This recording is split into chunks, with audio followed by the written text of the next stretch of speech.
There was once an old castle in the middle of a vast, thick wood. In it there lived an old woman quite alone, and she was a witch. By day she made herself into a cat or a screech owl, but regularly at night she became a human being again. In this way she was able to decoy wild beasts and birds, which she would kill and boil or roast. If any man came within 100 paces of the castle, he was forced to stand still. He could not move from the place till she gave the word of release. So she has magic. But if an innocent maiden came within the castle, she changed her into a bird and shut her up in a cage, which she carried into a room in the castle.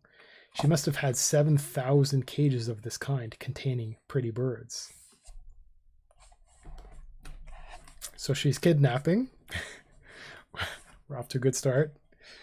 An entertaining evil start. Now there was once a maiden called Jorinda, who was more beautiful than all other maidens.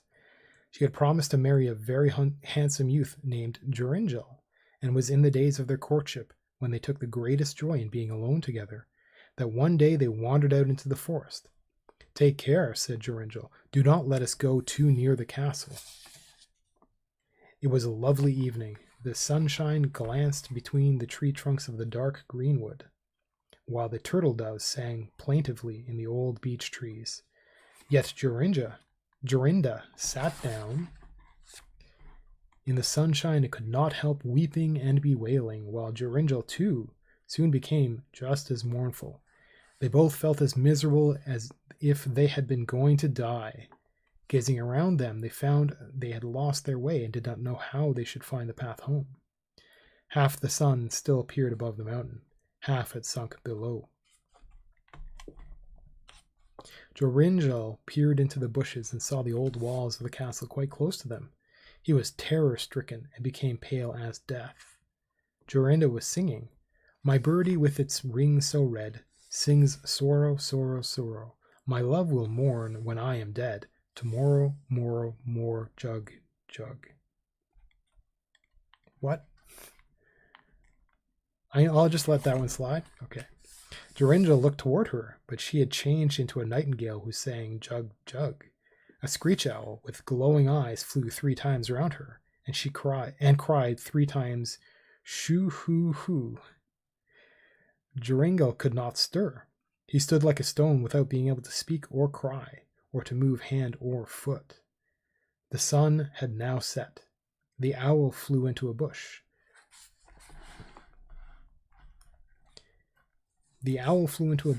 Out of which appeared almost at the same moment a crooked old woman, skinny and yellow. She had big red eyes and a crooked nose whose tip reached her chin.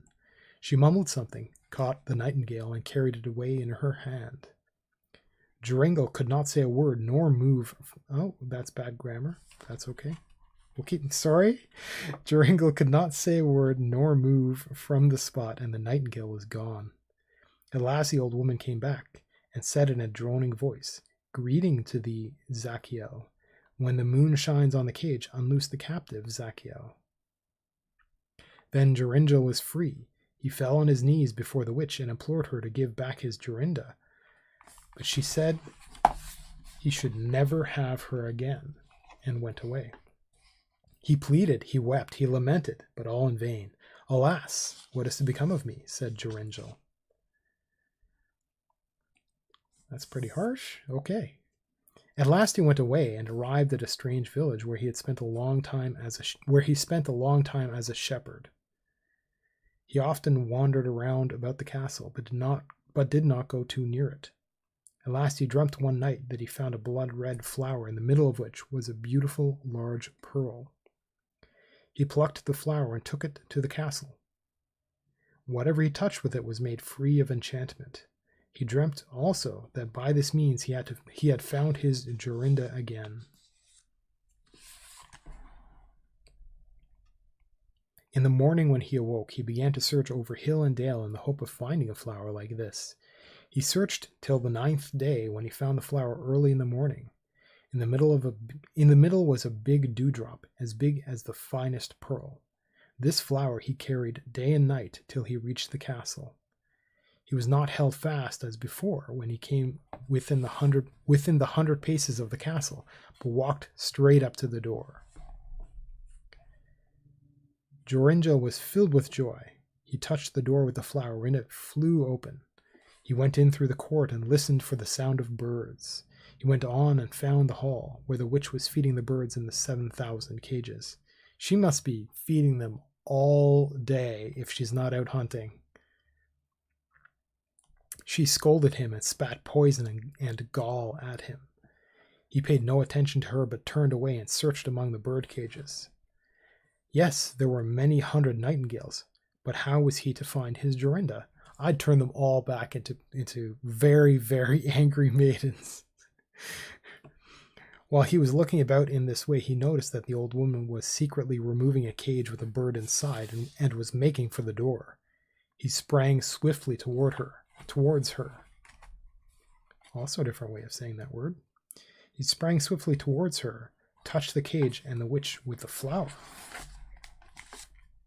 And then she no longer had power to exercise her spells. Jorinda stood there as beautiful as before, and threw her arms around Joringel's neck. After that he changed all the other birds back into maidens again, and went home with Jorinda, and they lived long and happily together. I want to know, wait, how many maidens is that? That's a lot of maidens. Was it 7,000 or something? See, this is my memory. I really want to know. Oh, I totally want to know. She must have had 7,000 cages of this kind. See? Okay, so 7,000. Now,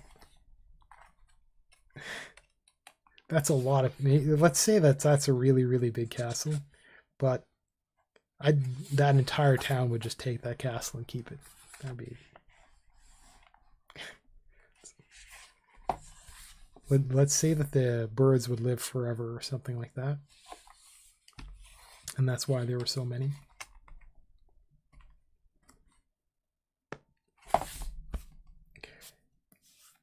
Okay.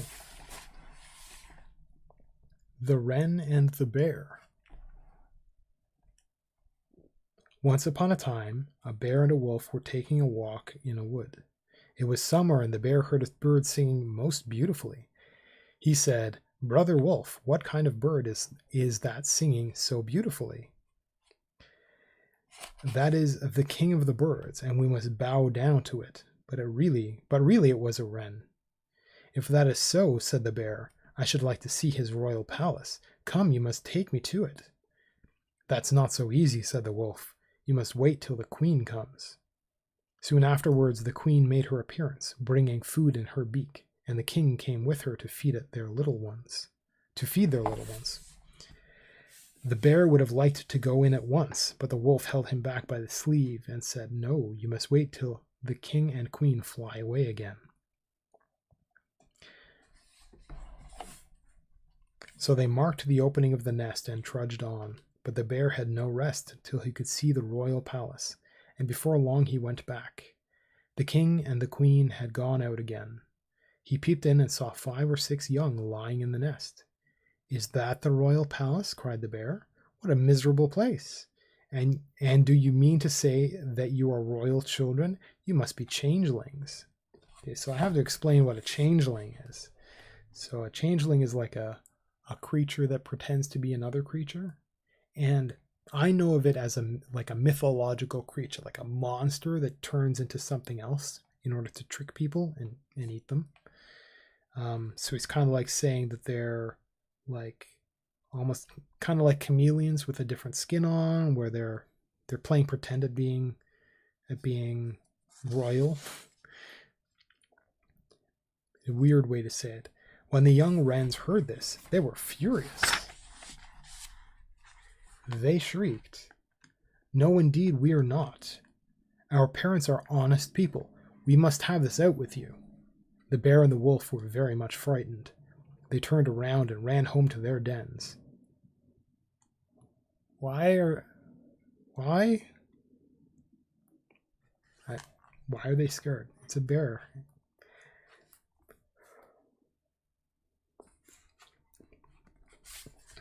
But the young wrens continued to shriek and scream aloud, and when their parents came back with more food, they said, We won't touch so much as the leg of a fly, even if we starve, till you tell us whether we are really your children. The bear has been here calling us names." "Then," said the old king, "only be quiet, and this shall be seen to." Thereupon he and his wife flew off to the bear in his den and called in to him, "Old Bruin, why have you been calling our children names? It will turn out badly for you, and it will lead to a bloody war between us." I think the bear would win. Maybe. I mean, the birds can fly, though, so... And the bear's not that fast. Maybe.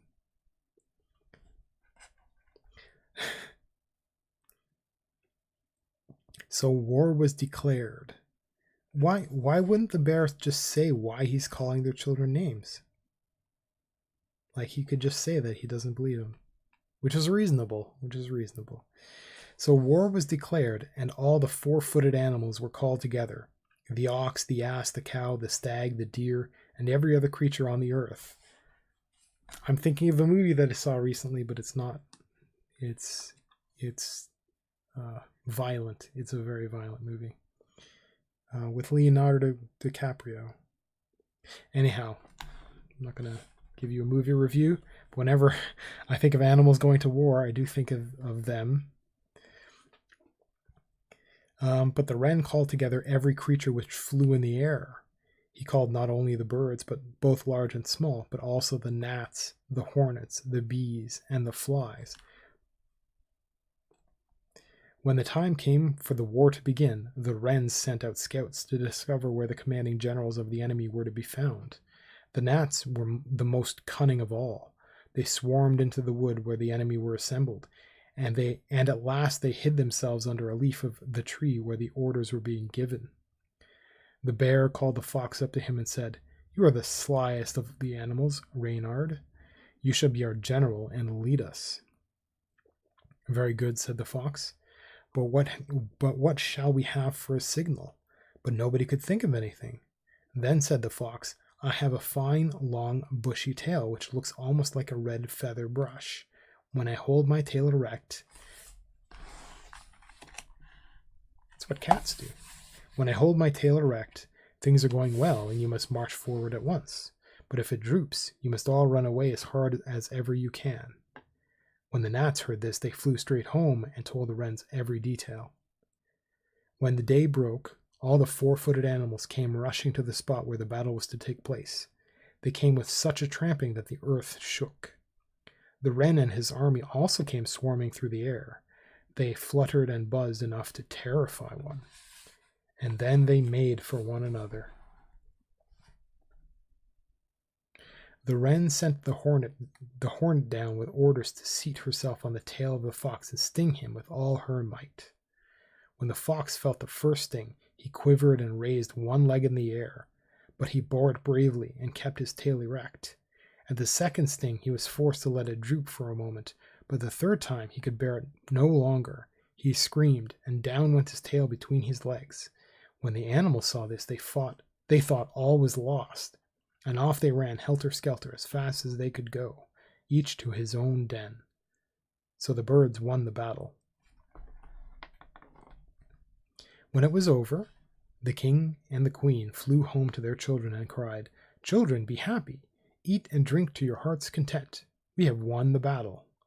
But the young wrens said, "We won't eat till the bear comes here to make an apology and says that we are really and truly your lawful children."